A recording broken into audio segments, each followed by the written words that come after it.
Welcome back to another episode of the Come Up Louisville, where we put the spotlight on the artists that y'all need to be adding to y'all playlist.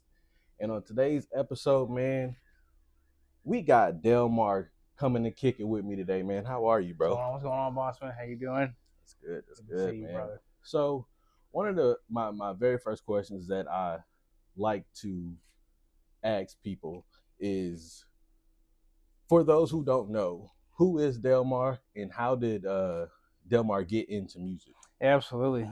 First and foremost, thank you all for having me today. It's always a pleasure and a blessing to be able to talk about music and share who I am as a person. So thank you. But Delmar James from Louisville, Kentucky. I've been singing since I was about 13, 12. I've been songwriting since I was about, I'll say 16, 17. And I've been at it for a very long time. But I am an R&B, pop, hip hop artist. Some of my inspirations, I would say, are Drake, Khalid, Chris Brown, and then of course, being a lover of music. I love all genres. I love 80s R&B, 70s R&B, Isley Brothers, to Bruce Springsteen. So a lot of different flavors that go into that for sure. I like that. Very well rounded, which I think is actually a benefit when it comes to doing music, because you kind of have an ear for a bunch of different sounds. So with that being said, kind of how did you kind of find your sound when it came to music? Yeah, absolutely. When it came to finding my sound, really just honing in on, figuring out what it was that I liked, like my inspirations, and trying to stay in that lane. I feel like a lot of times artists want to go off and do things, I would say, that aren't in their lane. Whereas with me, I love to do the when it comes to house music, the techno, the dance, pop, R&B. I don't believe it should just be a one stop show. So when it came to finding my sound, really just was blessed to be able to work with different producers over the years that really were able to help hone in and help me find that sound. And then of course my vocal coach as well. Special shout out to Miss Sheila O'Bannon over at Maxwell House and Music. She's also helped me a lot as far as vocally and things like that. So that's dope. Shout out to her. What are some of your influences when it comes to music? So when it comes to influences in music, I would say a lot of that, as far as my influences, come from everyday life, right? As far as influences from a musical standpoint, I would say Drake, Khalid, Chris Brown. But when it comes to like songwriting and things like that, going through life as a whole, that influenced me to write, because I write songs about things I go through and things that I experience that people can relate to. Mm-hmm. I'm a big family guy, so I love my family. As you know, I've recently got engaged, so shout out to congrats. Thank you, sir. Shout out to my amazing fiance Amada. Love her to death. So all those things, family, my fiance, life, those things inspire me when it comes to being an artist and like songwriting, for sure. No, that's dope. That's dope. What was that first like performance like, or that first time actually recording a song and kind of just like listening to yourself back? What was that process like? So believe it or not, I still remember the first time I ever recorded. So I was fresh out of high school, and I had songs I'd written, but they weren't up to par yet. And I was just doing covers. And one of my favorite singers of all time is Frank Ocean. So this is like 2015. Shout out Frank Ocean. And I did a cover to Thinking About You. And my cousin, Greg Stacks, he's also a recording engineer. Mm-hmm. I'll never forget it. My cousin Renee told me about Greg, and I went to his house to record. And so it was very nostalgic. And I still remember how it went down. It was a house out in Shively. And I'm going to the house thinking, like, how's our studio? And I go into the basement, and he has like the digital slate board. He had the glass, he had the U87, like the whole 9 yards, right? So that was my first time ever recording there, and just getting that experience. One, being like my cousin was very inspiring, and I loved that I was able to do that with a family member. Something so, like, to me, I think is dope. So that first time recording, I was a little nervous, but I loved being able to hear myself in the studio, hear myself on the speakers. It was amazing, absolutely amazing. But first time performing, believe it or not, the first time I ever performed, I opened for Kumo D, Oh, nice. and they had a show at the Lighthouse Center at the off River Road.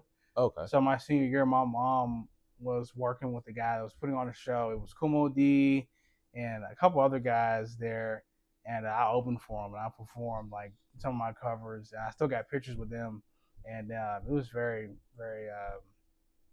It was just crazy. I'm like, I can't believe I'm performing like in front of Kumo D. Was you scared or like? I was nervous, but it was like a good nervousness. So I Yeah. never really was like a shy person when it came to like performing or singing and things like that. But it's very like very great experience. Yeah, and plus, like once you, I feel like a lot of times people don't know. Like once you're on the stage, it's like you can't see anybody Yeah. unless like those first few people in the front row, like Right. you can't see anybody. So Yeah. a lot of times that makes performing just a little bit easier. So fast forward till now, and kind of from your first song and like your first performance, like what, how have you grown creatively, and like what's your creative process like when it comes to making music? Yeah, so I've grown a lot creatively now since then, to say the least. I would say my process is I listen to uh, all different types of music, right? And I sit there and I say, okay, what do I like? What I like to hear? What is it that I want to what do I want to portray as far as my inspiration as an artist that can resonate with people? And I just sit there and I say, okay, I like this sound. I like this um, feeling that it gives people when I hear this thing of that song. How can I portray what I go through as far as my life, what I think inspires me to influence others? Mm-hmm. And that's really like how my process is now versus back then, where back then I was like, okay, I want to do a cover, I want to do a remix. When you do covers and remixes, you're just in line to sound like the next person. Whereas when you write your own song, you're telling your story that says, Right. hey, my name is Delmar James, and this is how I view what living for tomorrow means. I respect that. What's your favorite part about the creative process? My favorite part of the creative process would be just having something that it was in your head that other people can resonate to within their life, that they like feel as if they can resonate to. Like when I did Live for Tomorrow with Peter Monk, that song, a lot of people really like the hook, like the Live for Tomorrow. You gotta live for tomorrow. It's very like upbeat. Yeah, upbeat. It makes people happy. You know what I mean? So when I see like little kids that sing it, and from little kids all the way to adults, like it's very touching. It's very touching that everybody can just relate to that song. No, and I feel like a lot of times that's low key kind of what's missing in music, in my opinion, is just just stuff that just makes people feel happy. Yeah, absolutely. You know what I'm saying? Like one of my favorite eras is the like the 2000s. And I feel like because in the 2000s, like you got such a variety of just different music. You had your sad stuff, you had your upbeat stuff, you had your hardcore stuff. You had a little bit of everything. So I definitely appreciate when there's positive music out there to just balance out everything else. Thank you. What throughout your journey, like what's some of the hurdles that you feel like you kind of had to overcome as you kind of just grow as an artist and navigate through the industry? Yeah, absolutely. So in the same breath of me performing, my senior year of high school, I had lost my dad. Damn, sorry about that. Which was tough. So I was starting college, and I went through all 4 years of undergrad without my dad. It was just my mom, and it was tough. Like, it was very hard to focus on classes while also trying to be an artist, because when you're with professors that want you to internships and things like that, you tell them, hey, I'm also an artist, they may not look at you as serious. Right. But I graduated, which was excellent. Very grateful. Shout out Louisville, class of 2020. That's when I graduated. But that was one of the biggest hurdles I faced, was losing my father, right? And having to deal with the coping of that. But that really shaped me to the man I am today, as far as like being like a very family oriented, being there for my peers, and then just being an overall better person. Right. I kind of use it as like my fuel as an artist to continue to write music that will inspire people. And so far, it's inspired a lot of people. So I'm very grateful to be able to say that. Would you say like music is kind of like therapeutic and kind of just like a way to that helps you kind of just heal through that moment in time? For sure, absolutely. I would say yes to that. I think the biggest thing from that too, yeah, yes, it's therapeutic, but also being able to say that you were played on terrestrial radio, like overseas, That's as an fire. artist, to me, I think is a big deal. So that Yeah. happened, I think last year or a year before that. We did a song called Spotlight, and it was played on the radio overseas. And then we did a song called I'm the One, which was played on the Cheryl Underwood radio show. Nice. Shout out to Doc Smooth from the Fleet DJs. That's my guy from Cali. So being played like on those radio stations, and then having her retweeted, and those were pivotal moments within my career where it was very inspiring, gave me fuel, right, to continue to stay on the good track, because I had every reason, right, to not be an artist. And I lost my dad. I was going through college. Like I had a lot of different things on my plate, but despite those circumstances, I still, you know, went out of my way to continue writing music.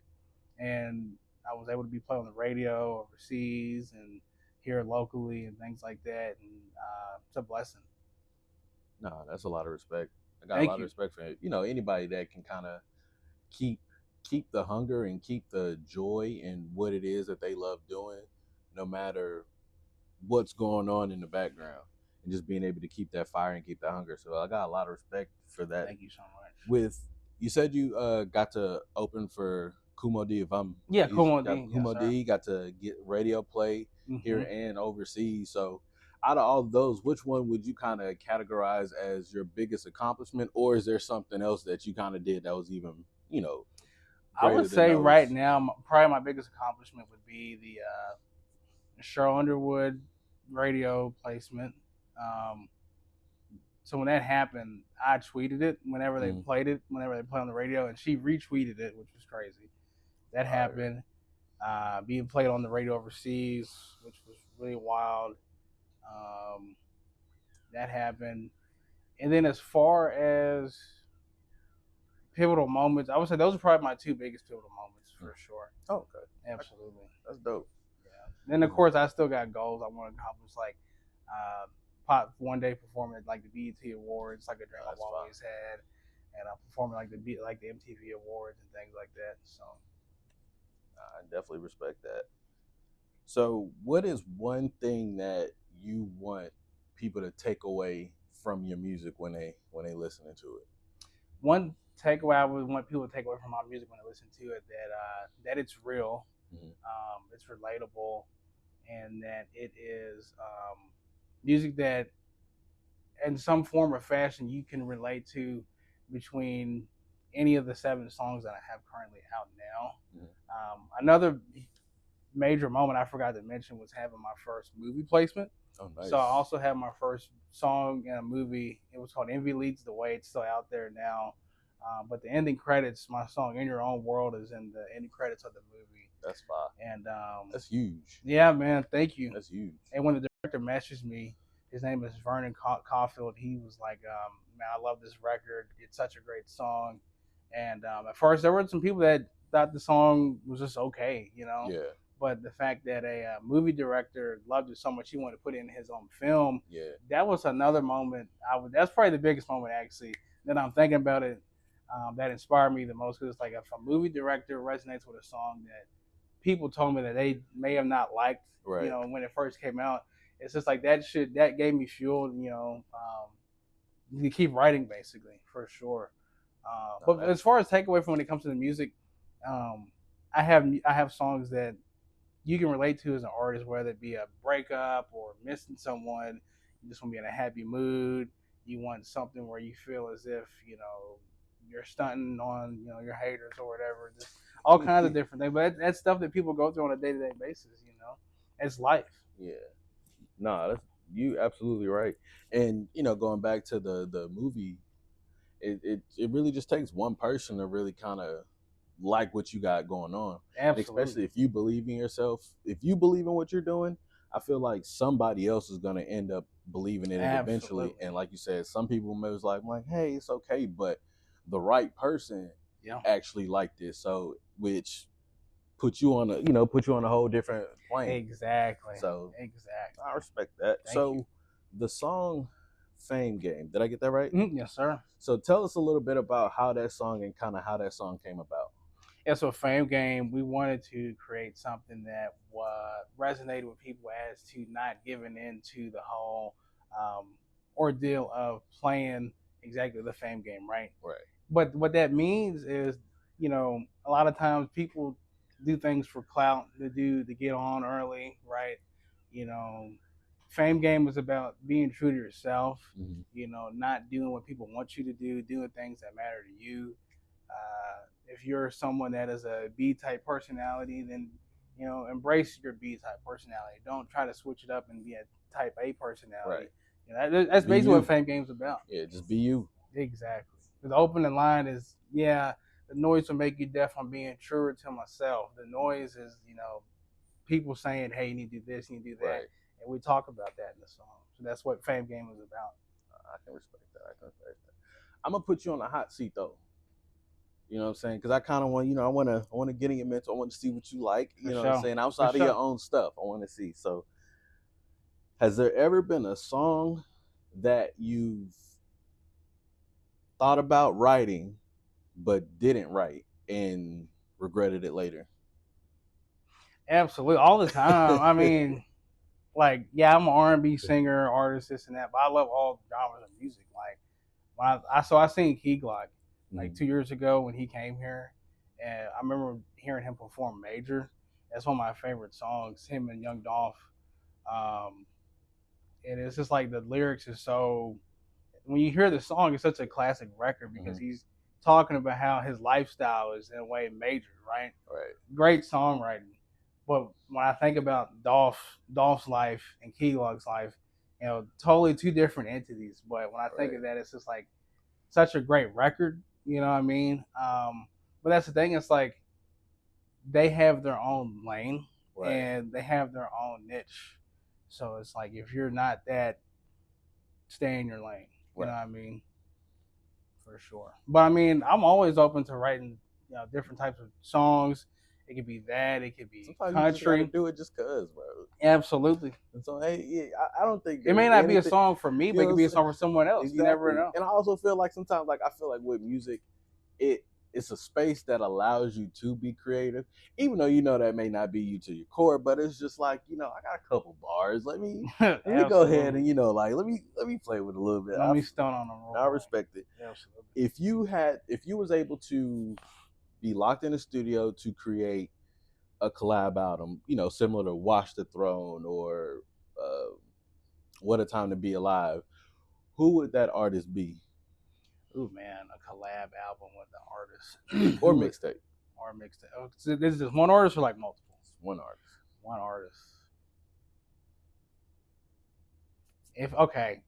One genre, or is it okay? It'd probably be Drake. Because Drake, you can't go wrong. Like you're gonna have your hip hop, your R&B, and you also have your rap. But at the same time, he'll have like a few songs to hear. Y'all can make music for everybody. Yeah, for everybody. You know what I mean? I respect it. What is your go-to meal before a performance? So this is gonna sound funny, but since I'm classically trained, it's green tea, like an hour beforehand with no sugar. Because when you sing and perform, you have like, let's say, a soda or something sugary or like even like milk, it makes your throat kind of like close because it's a muscle.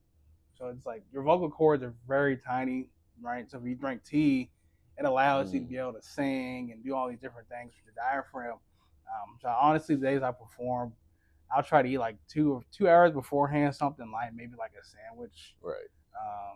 But I always get like a nice hot tea from like Starbucks or Honey Bros. And during the day, I drink like electrolytes, like EAAs and BCAAs. Just to stay hydrated. Because I see artists all the time, they're about to perform, and I see them get like a cold bottle of water. And I was like, nah, bro. Like, it's going to close your vocal cords. Real professional guys. tea. 2 hours before, I'm not eating anything heavy. Only green M&Ms. No. And my last one word to describe your vibe. One word to describe my vibe. One of one, for sure. One. I don't know if you can say one of one is one word, but yeah, one of one. I'll let it slide. Cool. But nah, man, I want to thank you for coming to kick it with me. Thank you for having me. At the end of the show, man. It was a dope conversation. Before we get out of here, though, let people know where they can find you. Absolutely. Thank you again for having me. So you can follow me on all social media platforms at official Delmar James. I'm on Spotify, Pandora, Apple Music, all DSPs at Delmar James. And we just released a new single, Fame Game. Go get it now. Won't be disappointed. And we have a show next Friday, actually, here at What the Lou. It is the Shuffle and Repeat 1-year anniversary, hosted by my guy C-Dog. And it's going to be a great time, so definitely come out for sure. Good deal. Thank y'all again for kicking it with me and Delmar. Again, we'll see y'all again next time on the Come Up Louisville, the show where we got to put the spotlight on the artists that you need to add to your playlist. Don't judge me for fumbling up my words. I'm human. But don't forget to follow us on TikTok at official_the Come Up, as well as the.entertainment.collective on Instagram. And always, always, always subscribe to the YouTube channel. I'll see y'all next time. Peace. Cool. I'm cashing out my fame, yeah. The noise will make you deaf. I'm being true to myself. Fame, yeah. I never sugarcoated. Go with what I'm cashing out my fame, yeah. I'm taking all the risks. Always think outside the box. Fame, yeah. I focus on the outcome. Keep raising up the bar. I don't follow trends. I got my own wave. When I keep it real, I'm on the main stage. People pleasing, hot blows up in my face. They won't ever see you going up in your way. I'm not out here running up the tab. Perfect the outcome, I'm working on my craft. I won't fake it, I'm gonna make it last. TikTok, I left it in the past. They say this, to do that. I post up and I feel my stacks. The AI won't make me fly, cause it's not on you, it's me. I'm cashing out my fame, yeah. The noise will make you deaf, I'm being true to myself. Fame, yeah. I never sugarcoated, go with what I'm cashing out my fame, yeah. I'm taking all the risks, always think outside the box. Fame, yeah. I focus on the outcome, keep raising up the bar. I may be delayed, but won't be denied. When it comes to this, I'm going worldwide. My city's got the fire, yeah, ignite. The chimney got smoke, you can see it for miles. Let's break it down, I always keep it clean. The naysayers have no effect on me. My slow grind is the only thing they see. No flip-flop, I'm doing what I please. They say